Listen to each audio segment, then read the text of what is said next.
I think.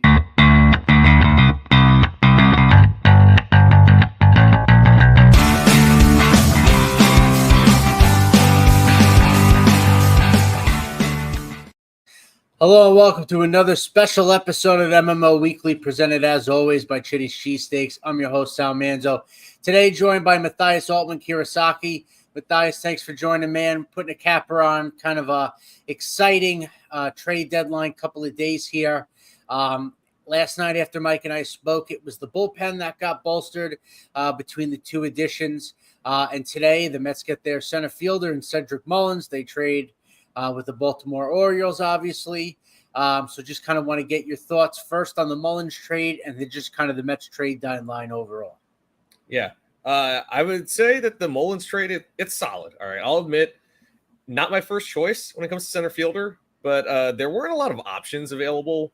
Luis Robert seemed like the most obvious choice, just with his potential. He's young, he's controllable, but the White Sox ended up hanging on to him. Seems like they kind of had an unrealistic asking price. And Mullins didn't cost all that much. 3 relievers in their minor league system.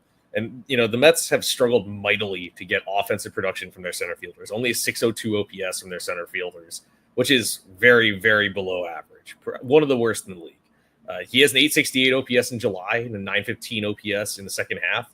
And he hits lefties well, actually. And again, this is a team that has struggled against lefties. So he has an 866 OPS against lefties. Defensively, it's kind of weird. Negative 14 defensive runs saved, but 2 outs above average. So he's got solid range out there. Really, I think he gets a solid check mark in most of the boxes for what the Mets were looking for here.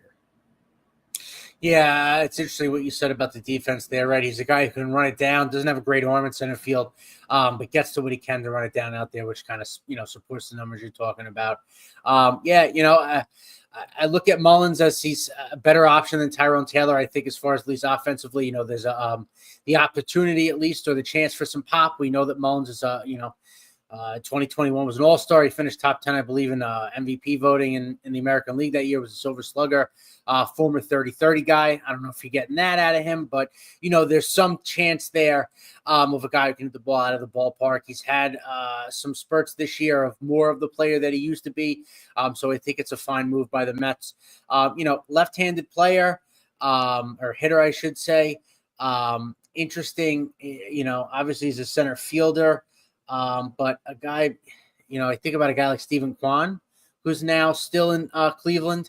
Obviously he's more of a corner outfield guy, but electric as far as the top of the order, speed, the whole deal.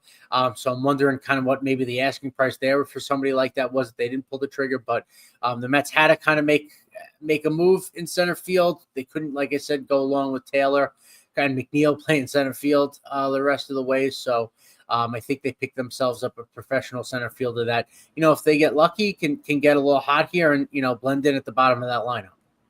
Yeah, and really, the thing with a guy like Kwan is that Kwan doesn't have much experience playing center field. And also, apparently the asking price, at least when they were talking to the Padres about Kwan, was Leo DeVries, who is the number 3 prospect in baseball who they just traded for Mason Miller. So realistically, I'm assuming the Guardians were asking for one of the top 5 prospects in the Mets organization, which they made it clear they were not willing to part with those guys. So I think, like I said, given the circumstances, there weren't a lot of options. I know the Phillies went out and got Harrison Bader, an old friend, but he's mostly played left this year. I think Mullins was probably the best option available.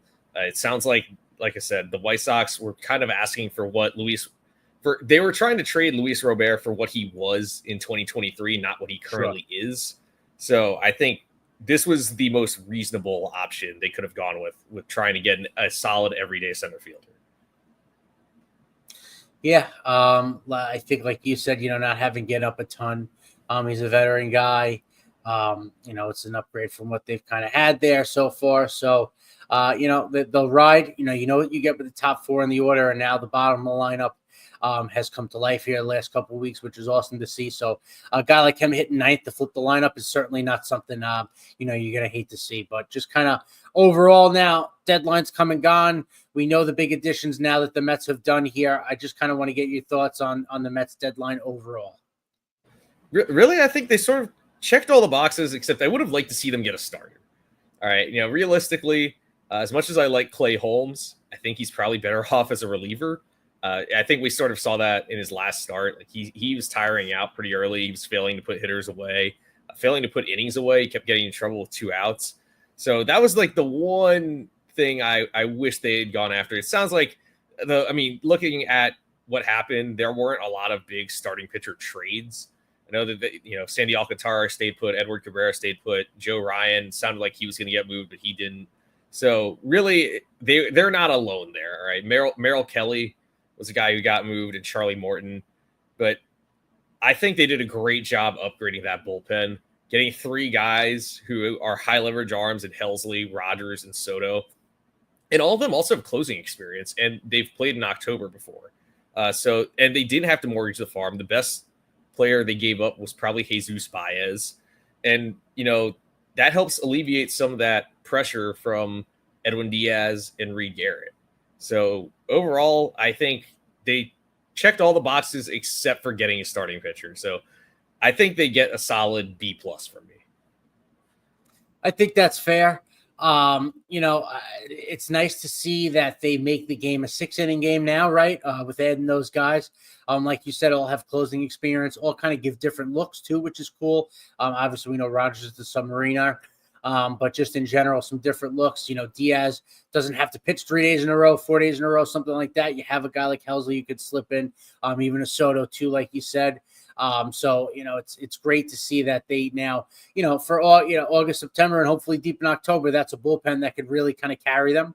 But like you said, I would have liked to have probably seen another starter. I wonder, how much the asking price would have been for Shane Bieber. I know he went to Toronto, come off the Tommy John. I don't know what the Mets effect is at this point too. If teams over ask, for a little bit more maybe than other clubs now at this point, that might be a factor. I don't know.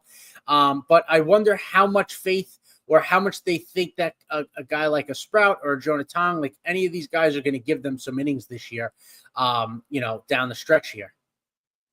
Yeah, and it sounded like, listening to David Stern's press conference today, it sounds like they're not going to be afraid to call up one of Sprout or McLean this summer. I mean, both those guys have made a lot of progress this year. I mean, McLean went from being, all right, maybe he'll begin the year in Double-A, but I'm not going to expect too much out of him, to being probably the best arm in the system other than maybe Jonah Tong.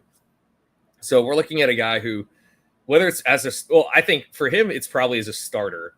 He could definitely make an impact for the stretch run. And then Sprout, he can be a starter. He can be a reliever. He's really hit his stride this year, finally figured out how to pitch in Triple-A. So I think both those guys, we're going to see them on the major league roster at some point this summer. Especially, like I said, eventually I think they're going to have to move Holmes to the bullpen, just given his workload. And I think just the act of moving Holmes to the bullpen gives you a huge boost there. And it could help out the rotation, giving you a guy like McLean or Sprout in there. It's funny. Think about Holmes. Then at that point, you're going to have 4 closes or former closes. Yeah, exactly. If they do that.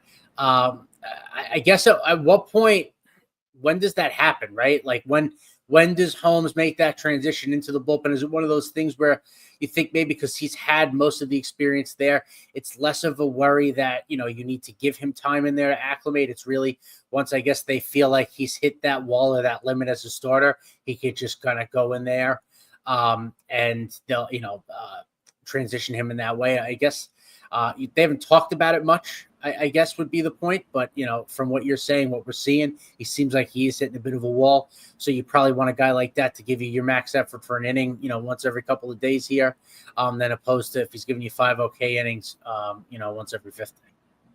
I think we'll probably see it either later in August or earlier in September. Once you get closer to the postseason, you start to see people's roles more defined. We're going to run into this with Tyler McGill too. He's on his way back from an injury, and Paul Blackburn. So they were talking about Paul Blackburn today at the presser, and it sounds like he's making a rehab start, and then they don't know what his role is going to be after that.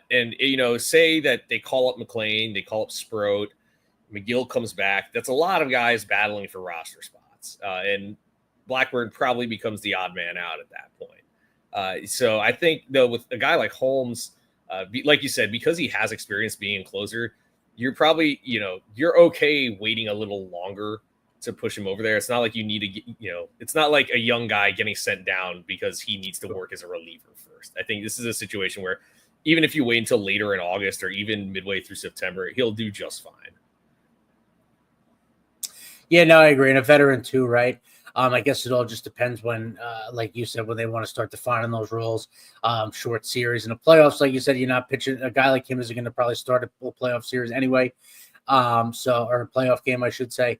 So, by September, whatever it is, if he's a weapon out of the bullpen, it just helps them. But just the way baseball is, though, in general, if it's, Sprout, McLean, whatever, one of these young guys at some point is going to have to get a run here, and just hope, they can kind of catch lightning in a bottle. And, as far as what the team success is doing this year, I could hopefully just ride that wave for them because as we know, Stearns just seems to not like to, whether it's in the trade market, free agency, overpay for starting pitchers. He that's just doesn't seem to be his model. He'll go in more for the bullpen and, offensively trying to do that. So, it worked last year for them up until a couple games before the World Series. So, you got to kind of give the benefit of the doubt and think that the same will happen here, especially with guys like Minaya and Montas who really have just started pitching. So that should hopefully bode well for the next couple of months here too. Yeah, the other thing is that you look at the guys who are on the market, other than, I'd say, like I said, Kelly, who got moved today. A lot of those guys are coming off or in the middle of down years. All right. Sandy Alcantara is having the worst year of his career. Zach Gallen, same deal. He's a free agent after this year. Dylan Cease, same deal as Gallen, a rental, having a down year. Shane Bieber hasn't thrown a pitch this season. Like, it's a lot of guys where it's the same question I have with Robert. Are you trading for what they were, what they could be, or what they are? And I'm sure, like, given it was an extreme seller's market again this year, they probably were going to be asked to give up one of those top 10 guys. And, the closest they gave up to that was Jesus Baez. I think they did just fine with the hand they were dealt. Yeah, no, agreed. They have to play a little bit better. We know what happened in San Diego that just ended here. Hopefully guys like Lindor can kind of get themselves right again. Hopefully the foot of Soto doesn't hinder him a little too much. He's the X-rays are negative. He's day to day. But obviously they had a kind of a letdown there in the San Diego series, but hopefully acquisitions like this can kind of give a shot in the arm and a boost. And they can kind of right the ship here because it's the rest of the summer. It's just going to be a battle back and forth with the Phillies. It seems like that, that's going to be one of those Atlanta years in a way that it's just going to be right down almost the last day of the season for the division. Yeah, I agree. And the Phillies made their moves too. I mean, they went out and got Yohan Duran. Their bullpen, I mean, for as much as the Mets bullpen has struggled, the Phillies have also struggled with the same area. They went out and got Duran without having to give up Andrew Painter. Like they had their moves. They got Harrison Bader today. It wasn't as explosive as a deadline as the Mets or even the Yankees had, but the Phillies tried to improve their team too. And I know that Stearns said that they can't be looking at what their competitors are doing as motivation necessarily, because then that could lead to some ill-advised moves. But I think both teams addressed needs that needed to be taken care of, and so I think these last 2 months it's going to be a two-team race. The Braves are 16 and a half games back. The Marlins have hung in there nicely, but really it's going to be a two-horse race down to the end. Yeah, and it'll probably come down to which team's pitching can kind of handle things. But we know the Phillies bullpen, really, like you said, just has not been good this year overall. So whatever they get out of Duran or anything is a boost for them. Hopefully the Mets can just continue to make these 5-6 inning games now, shorten it as much as you can, and the offense can kind of support them. Like I said, 1 through 4, you know what you're getting. Lindor has scuffled for a bit here, but hopefully he can kind of get hot towards the end of the year. It's what happened last year. So hopefully the same can kind of happen. And, it's going to be interesting to see how these guys respond over the next 2 months, just kind of back and forth here, like we're saying. But to cap things off, I guess, Was there any moves today that you were surprised at in general at the deadline that happened that didn't happen? Curious there. Like I said, I think I'm a little surprised that Robert didn't get moved and that Alcantara didn't get moved. The move that caught me completely by surprise was Mason Miller. This is a guy. I thought the A's have made great strides this year, but they were willing to trade him and JP Sears, both guys with multiple years of control, for a haul of prospects. Like I said, headlined by Leo DeVries. That was not on my radar at all. I had a feeling Duran, with the way the Twins were trending with selling, that he at least had a slightly higher chance of getting dealt. But AJ Preller and the Padres, it seems like every time they sniff contention, they're like, we're going to go all in, forget our prospects. We're going to push in our chips and try to make something happen. They're doing that again this year. We saw it in 2022 when they got Juan Soto and Josh Bell from the Nationals. We saw last year they traded for Tanner Scott late in the year. Before the season, they traded for Dylan Cease. I mean, AJ Preller is just a really, really aggressive general manager. We saw this from the start when he took over in the offseason after 2014. So that one, I think, was the biggest surprise to me. Yeah, and also Carlos Correa going back to the Astros is pretty crazy too. Oh yeah. Obviously the Twins sold house, but just the fact that you get a reunion like that for a player that obviously we don't see him much in the regular season. It feels like injuries and stuff like that. But much like a Giancarlo Stanton, once the playoffs come, he turns into a different player, and it's just a complete difference maker in a lineup. So that should be interesting to see that reunion. And just trying to think of a couple of others. Eugenio Suarez going back to the Mariners too, which is pretty crazy. So you get a couple of which really doesn't happen much. I feel like maybe over the last few years that's happening more in pro sports.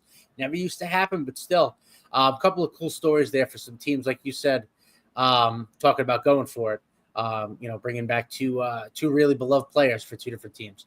Yeah, really, the thing with the Correa deal is also the Twins ate $33 million of the contract, and the Astros only had to give up one player who wasn't ranked in their organizational top 30. So, I mean, I feel like this is just lined up for Correa to go berserk back in Houston. And they needed, and he's going to play third base. That's the other thing. They needed that with Paredes going down. So yeah, those two reunions, the Mariners that lineup with Suarez on paper is really, really good. So yeah, it was a crazy trade deadline. I'd say this is the busiest one I've seen in a long time, and we saw a lot of stars get moved. There were a lot of blockbusters. So yeah, it was super exciting. It's refreshing to see Major League Baseball have a trade deadline like this. Yeah, definitely a lot of fun. Like you said, a lot of big names kind of getting moved around. And it should be an exciting couple of months here down the stretch there as these teams are fighting for a pennant push. Really fun. Thanks for coming on the show, capping off trade deadline week here with us. And we'll catch you next week as the Mets make their pennant push here for the rest of the summer. And as always, let's go Mets.